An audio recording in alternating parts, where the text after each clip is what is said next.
Hi అండి, welcome back to our channel. ఈరోజు మన వీడియోలో టమాటా ఎండు రొయ్యల కర్రీ ఎలా చేసుకోవాలో చూద్దాం. ఎండు రొయ్యలు అనేవి ఎక్కువగా స్మెల్ వస్తాయని ఈ కర్రీ అనేది ఎక్కువగా ఎవరు ఇష్టపడరండి. కానీ ఎటువంటి స్మెల్ లేకుండా చాలా టేస్టీగా చేసుకోవచ్చు. హెల్త్కి కూడా చాలా మంచిది. లేట్ చేయకుండా వీడియోలోకి వెళ్ళిపోదామా. ముందుగా ఇలా రొయ్యలు తీసుకొని తల తోక తీసేసుకొని నీట్గా క్లీన్ చేసుకోవాలండి. ఈ విధంగా క్లీన్ చేసుకొని పక్కన పెట్టుకోవాలి. స్టవ్ వెలిగించి ఒక గిన్నెలో వాటర్ వేసుకొని వాటర్ ఇలా బాయిల్ అవుతుండగా మనం క్లీన్ చేసుకొని పెట్టుకున్న రొయ్యల్ని అందులో వేసుకోవాలి. వేసుకొని ఒక 2 నిమిషాలు ఇలా బాయిల్ అవనివ్వాలి.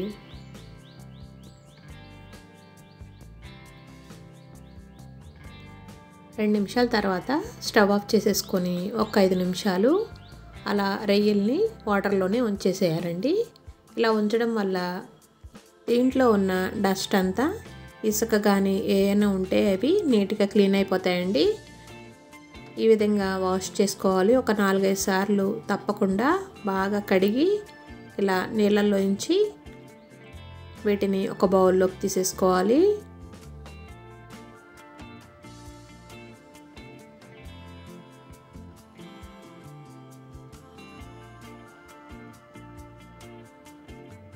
ఇలా బాగా కడిగేసి ఒక ప్లేట్లో పెట్టుకొని పక్కన పెట్టుకోవాలి. స్టవ్ వెలిగించి ప్యాన్ పెట్టుకొని 4 టేబుల్ స్పూన్ ఆయిల్ వేసుకోవాలండి.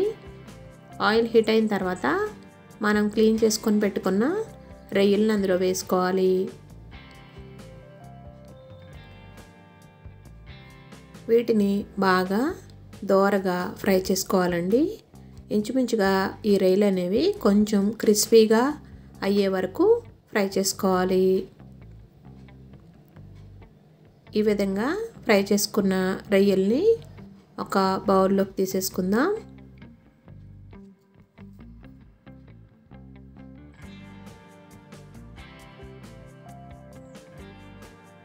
ఇప్పుడు అదే ప్యాన్లో 1 కప్పు ఆయిల్ వేసుకోవాలి. ఒక రెబ్బ కరివేపాకు, ఒక 4-5 మిర్చి పొడవుగా కట్ చేసుకొని వేసుకోవాలండి.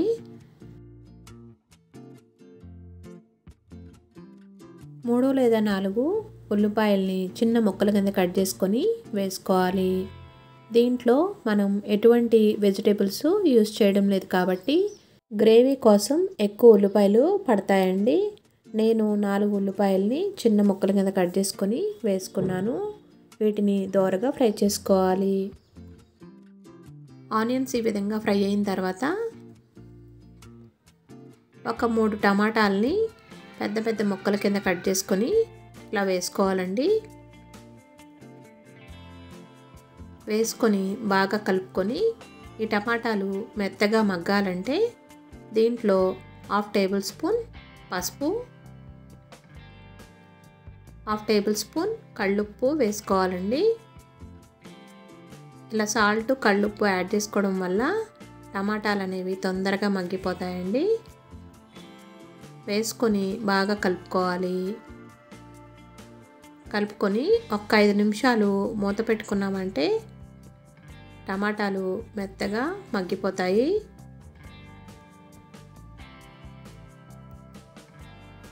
ఈ విధంగా టమాటాలు మగ్గిన తర్వాత బాగా కలుపుకొని ఇప్పుడు కారాన్ని యాడ్ చేసుకుందాం. 1 టేబుల్ స్పూన్ కారం, 1 టేబుల్ స్పూన్ ధనియా పౌడర్. ఇలా ధనియా పౌడర్ వేసుకోవడం వల్ల కర్రీ అనేది రొయ్యల స్మెల్ అనేది ఎక్కువగా రాకుండా ఉంటుంది. ఈ రెండింటిని బాగా కలిసేటట్టు కలుపుకోవాలండి. 1 నిమిషం పాటు ఈ విధంగా కలుపుకున్న తర్వాత ఒక 2 నిమిషాలు మూత పెట్టుకొని ఆయిల్ సపరేట్ అయ్యే వరకు కుక్ చేసుకోవాలి. ఇలా ఆయిల్ సపరేట్ అయిన తర్వాత దీంట్లో మనం ఫ్రై చేసుకున్న రొయ్యల్ని యాడ్ చేసుకోవాలి.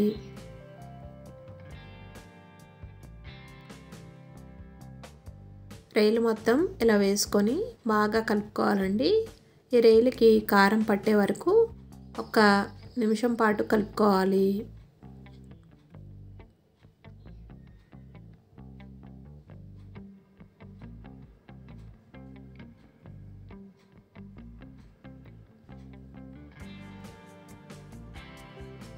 ఇప్పుడు దీంట్లో వాటర్ని యాడ్ చేసుకుందాం. 1 కప్పు వాటర్ వేసుకోవాలి. వాటర్ వేసుకొని బాగా కలుపుకోవాలి.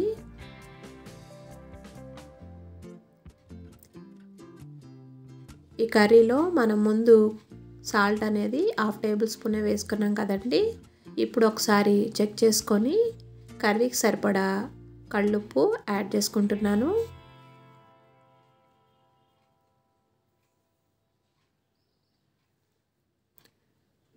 ఇలా కళ్ళుప్పు వేసుకొని ఒకసారి కలుపుకొని ఒక 5 నిమిషాలు మీడియం ఫ్లేమ్లో కుక్ చేసుకోవాలి. 5 నిమిషాల తర్వాత వాటర్ అనేది డ్రై అయిపోయిందో లేదో ఒకసారి చెక్ చేసుకొని వాటర్గా అనిపిస్తే కనుక మరో 2 నిమిషాలు కుక్ చేసుకోవాలి.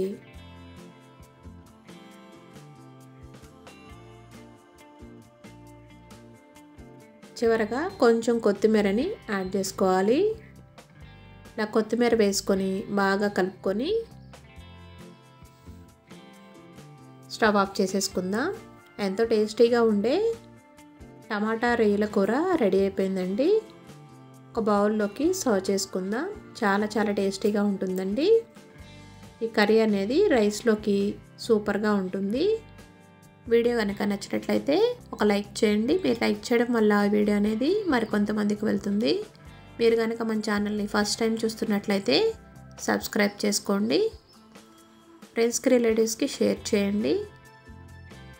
టేస్టీ టమాటా రొయ్యల కర్రీ మీరు కూడా ట్రై చేసి ఎలా వచ్చిందో నాకు కామెంట్ సెక్షన్లో కామెంట్ పెట్టండి. ప్లీజ్ లైక్ చేయండి, షేర్ చేయండి, సబ్స్క్రైబ్ చేసుకోండి. Thanks for watching.